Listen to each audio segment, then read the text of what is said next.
There is a playbook, and once you see it, you cannot unsee it. Afghanistan bleeds for 20 years. The last American soldier leaves in August 2021. The relief is immediate. The headlines write themselves. The war is over, except within months, Washington pivots to Ukraine, not a direct war, a proxy war. The New York Times would later describe American involvement as woven into the conflict far more intimately and broadly than previously understood. Billions in weapons, real-time intelligence, strategic coordination, a rematch, as the paper put it, in a long history of US-Russia proxy conflicts. Ukraine bleeds, Gaza bleeds for 2 years, over 72,000 dead. The International Court of Justice issues provisional genocide measures. The world watches. Then Iran, February 28, 2026, Operation Epic Fury. The strikes land, the Strait of Hormuz closes, energy costs spike across every economy on Earth regardless of their involvement. As we covered in episode 1 of this series, the ceasefire talks are now showing genuine progress. The administration is claiming victory. And right on cue, Cuba. Secretary of State Marco Rubio has told reporters that Cuba has been a national security threat for years because of its ties to US adversaries Russia and China. Trump said he's likely to be the president to finally take action since returning to office. The administration has slapped Cuba with new sanctions, implemented a fuel blockade, and oversaw military buildup in the region. On the 20th of May, a date symbolically significant as the official birth of the Republic of Cuba, the United States indicted former Cuban President Raul Castro and 5 others. FBI Director Kash Patel described it as a major step towards accountability. But here is the headline. Here is what the headline does not tell you. It is not a new crisis. It is a scheduled one. And understanding the schedule requires understanding something specific about the psychology of this administration and about the man at the top of it. Think about what happened in January 2026. Not the geopolitical analysis, but the optics. On the 3rd of January, US forces raided Caracas and seized Nicolas Maduro. Within 24 hours, Secretary of State Rubio declared Cuba's government was in a lot of trouble. The operation was swift. The imagery was clean.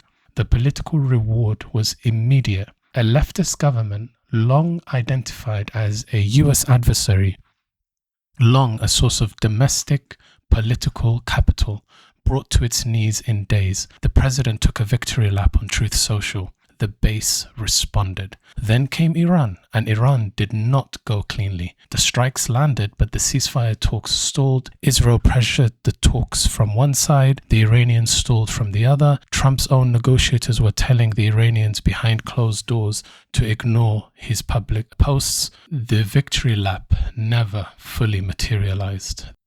The intelligence justification offered for the Venezuela operation, that Maduro was directing Venezuelan gang members to conduct irregular warfare in the United States, was contradicted by the administration's own National Intelligence Council, which found the Maduro regime probably did not have a policy of cooperating with Trinidad. The stated reason was security. The documented outcome was oil. The clean win never quite arrived. Now watch what happens next, because this administration is not complicated to read once you understand its operating logic. Trump does not manage complexity. He seeks resolution. He wants the feeling that Venezuela gave him, the swift operation, the decisive outcome, the moment where the imagery and the reality aligned. Iran gave him neither. The talks are protracted. The victory is ambiguous. The base is waiting. Cuba is the reset. Cuba is the next Venezuela. Smaller, more symbolically loaded for the domestic political audience, particularly the Cuban American voter base in Florida that has been demanding action for decades. Achievable, potentially, in the same clean, swift terms that made Venezuela so politically satisfying. Trump has publicly stated that Cuba is next, and that American warships deployed in the Middle East for the Iran conflict could return to the Caribbean. The sequencing is not diplomatic, it is psychological. Step back from the individual operations and look at the pattern as a whole. Afghanistan, Ukraine, Gaza, Iran, Cuba. 5 theaters, 1 decade, 1 continuous state of military engagement. US military spending has risen from $531 billion in the year 2000 to $899 billion in 2025 in constant dollars. Legislation approved in July 2025 added $156 billion to that total, pushing annual spending to $1.06 trillion. The military budget has nearly doubled this century. 54% of the Pentagon's average annual spending since 2020 has gone directly to private military contractors. Trump has now proposed setting military spending at $1.5 trillion in 2027. He called for the massive surge in spending days after ordering the Venezuela operation.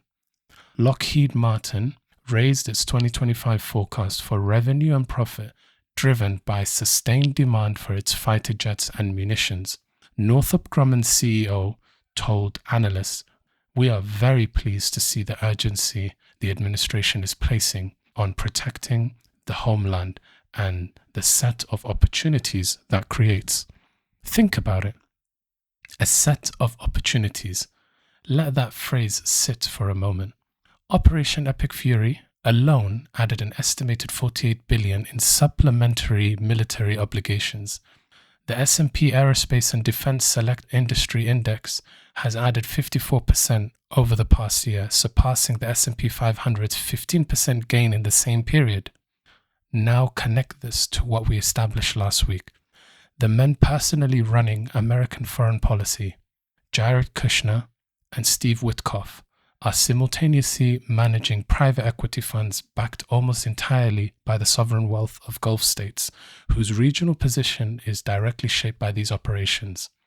Affinity Partners, Kushner's firm, saw its assets soar to $6.2 billion at the end of 2025.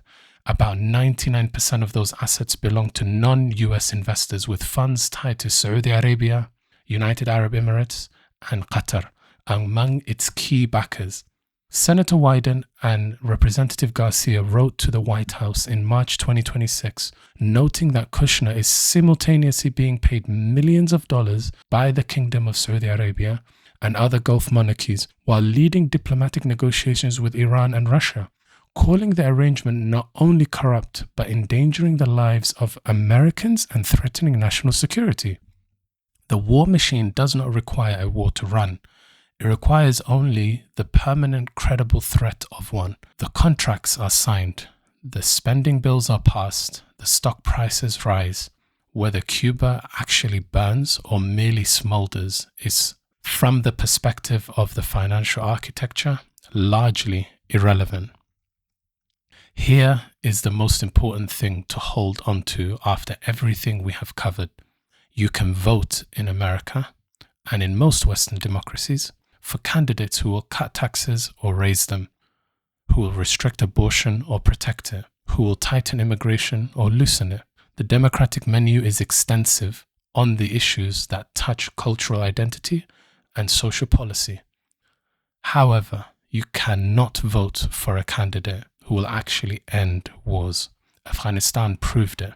20 years, 4 presidents, 2 parties.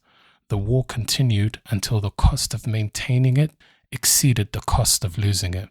Venezuela, Iran, Cuba, 3 operations in a single year from an administration that campaigned on ending conflict. This is not hypocrisy in the ordinary political sense. It is the system functioning as designed. Peace is not on the ballot because war is not a policy, it is a revenue stream. And revenue streams do not submit to electoral mandates. Cuba's foreign minister warned this week that a US military attack would provoke a humanitarian catastrophe. If Cuba were attacked, it would have to defend itself. He is almost certainly right. He is also almost certainly aware that the catastrophe does not need to materialize to serve its purpose. The threat alone justifies the sanctions, the fuel blockade, the naval deployments, and the defense supplementals that are making their way through Congress. When the Cuba pressure plateaus, and it will, ask yourself where the crosshairs will move next. The crosshairs never stop moving. The invoices never stop arriving. The world is complex. The noise is deliberate. The spectrum cuts through it.